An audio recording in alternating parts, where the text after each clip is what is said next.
بالفحشاء والمنکر۔ معزز سامعین کرام، میں نے آپ حضرات کے سامنے قرآن مقدس کی ایک آیت پڑھی ہے جس میں رب کائنات نے ارشاد فرمایا کہ اے ایمان والو، شیطان کے نقش قدم پر مت چلو، اور جو شخص شیطان کے نقش قدم پر چلے گا تو شیطان اس کو بے حیائی اور برائی کا حکم دے گا۔ برباد گلستہ کرنے کو ایک ہی الو کافی تھا، برباد گلستہ کرنے کو ایک ہی الو کافی تھا، ہر شاخ پہ الو بیٹھا ہے، انجام گلستہ کیا ہوگا؟ ملت اسلامیہ کے نوجوانوں، آج کی اس محفل میں اور آج کے اس مبارک اجلاس میں میری تقریر کا موضوع آج کا بگڑا ہوا معاشرہ اور ہماری ذمہ داریاں ہیں۔ بارگاہ ہستی میں دعا کیجیے کہ خالق کائنات مجھے صحیح بات کہنے اور پوری امت مسلمہ کو اس پر عمل کرنے کی توفیق عطا فرمائے۔ نوجوان دوستو، آج کے اس نازک دور میں ہمارا معاشرہ اور سماج کن کن خرابیوں سے دوچار ہے، اس کے اسباب و وجوہات کیا ہے، ان سے مقابلہ اور دفاع کی کیا تدابیر ہے،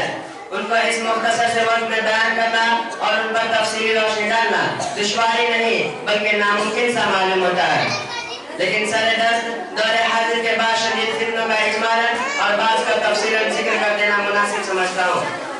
دوستو، وہ اسباب کے جنہوں نے معاشرے کی بنیاد کو ہلا کر رکھ دیا ہے، امت مسلمہ کے دامن عفت کو تار تار کر دیا ہے، ان میں سے صفری عمل کرنا اور کرانا، غیر مشروع طور پر گھنٹے تعویذ کرنا، غیر شرعی کاموں کے لیے منت مانگنا، ماں باپ کی نافرمانی کرنا، مردوں کا ٹخنوں سے نیچے پاجامہ پہننا، غیر محرم مردوں اور عورتوں کا بے محابہ ملنا جلنا، لغو تفریحات میں وقت ضائع کرنا، ریڈیو ٹیلی ویژن پر فواہشات اور حیاسوز مضامین کا نشر ہونا، ان کا دیکھنا اور سننا، سینما دیکھنا، جوا کھیلنا، عورتوں کا بے پردہ رہنا اور ننگے سر گھومنا پھرنا، گلا بازو اور پیٹ کا کھلا رہنا، باریک لباس پہننا، شوہر کی امانت میں خیانت کرنا، دفتر میں نامعلوموں کے ساتھ کام کرنا، بے پردہ بازاروں میں جانا، نوجوان لڑکوں اور لڑکیوں اور کالج میں مخلوط تعلیم حاصل کرنا، رشوت لینا اور دینا، سود لینا اور دینا، غیبت کرنا یا سننا، تصویروں کا رکھنا اور دیواروں پر لگانا، شوقیہ کتا پالنا، تقریب شادی بیاہ میں روپیہ پیسہ نمائش کے لیے خرچ کرنا، الغرض بہت سی خرابیاں ہیں جو ہمارے معاشرے اور سماج میں جاری و ساری ہے۔ حضرات، یہ چند بیماریاں ہیں جن کا تذکرہ اجمالی طور پر میں نے آپ کے سامنے کیا، طول میں نہ جاتے ہوئے باشدید فتنوں کی وضاحت کر دینا چاہتا ہوں۔ مناسب معلوم ہوتا ہے کہ اولاً اس فتنے کا تذکرہ کیا جائے جس نے شرم و حیا کا جنازہ نکال کر مکاری و عیاری کو عام کر دیا ہے۔ حضرات، گانا بجانا ناچنا اور منہ کھول کر غیروں کے سامنے بیٹھنا معیوب شمار ہوتا تھا۔ اونچے اور بڑے درجے کے لوگ تو درکنار کم درجے کے لوگ بھی اس کو بے حیائی اور برا فعل یقین کرتے تھے۔ کیا کسی کے شرم و غیرت اس بات کی اجازت دے سکتی تھی کہ اس کی بہو بیٹی غیروں کے سامنے ناچے اور گائے؟ کیا یہ ممکن تھا کہ ناچ گانوں کی محفل میں اپنی عورتوں کو غیر مردوں کے سامنے بے پردہ بٹھا دیا جائے؟ ہرگز نہیں۔ لیکن افسوس صد افسوس، آج ایک نہیں ہر شہر میں ایک نہیں کئی سنیما ہے جہاں عورتوں اور مردوں کے گول نظر آتے ہیں۔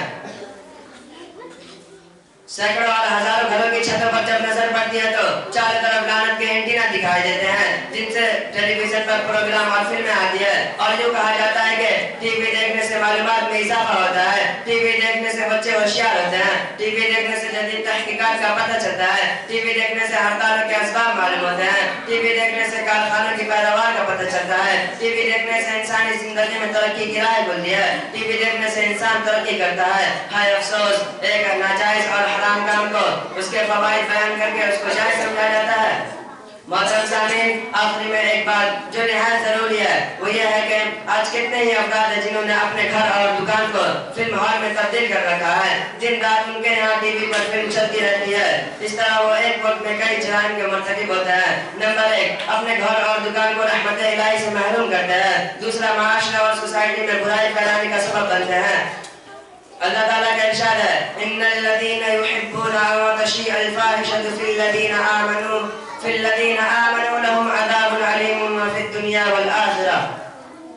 یعنی جو لوگ ایمان والوں میں برائی پھیلانا چاہتے ہیں اس کے لیے دردناک عذاب ہے۔ اللہ تعالیٰ ہمیں کہنے سننے سے زیادہ عمل کرنے کی توفیق عطا فرمائے، آمین۔ وآخر دعوانا الحمدللہ رب العالمین۔